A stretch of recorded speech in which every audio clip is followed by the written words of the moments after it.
Court ఏమంది, నువ్వు లెక్కేసావయ్యా 100 రూపాయలు 40 రూపాయలకే ఇచ్చాడని. ఆ తర్వాత వేలం ఎత్తే 45కి కూడా ఎవడో తీసుకోలేదు, చివరికి వేలంలో కూడా 45 రూపాయలకే పోయింది. అట్టంటప్పుడు ఇక అతను తినడం ఎక్కడుంది అని కేసు కొట్టేసింది 2G కుంభకోణం.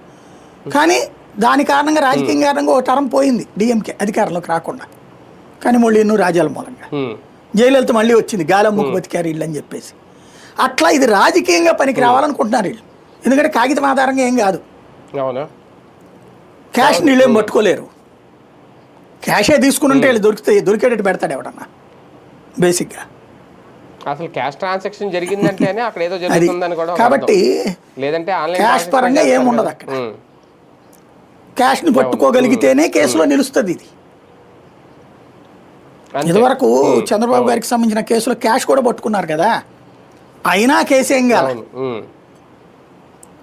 ఇప్పుడు వీటిలో ఏమవుతుంది అనేది చూడాలి.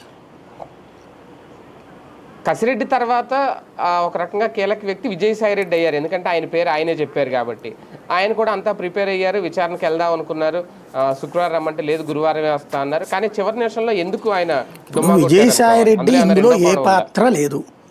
వీళ్ళు విజయసాయి రెడ్డిని నిందితుడిగా చేర్చుంటే ఫస్ట్ ఏమో పేపర్లలో నిందితుడిగా రాశారు విజయసాయి రెడ్డిను మిథున్ రెడ్డి అని.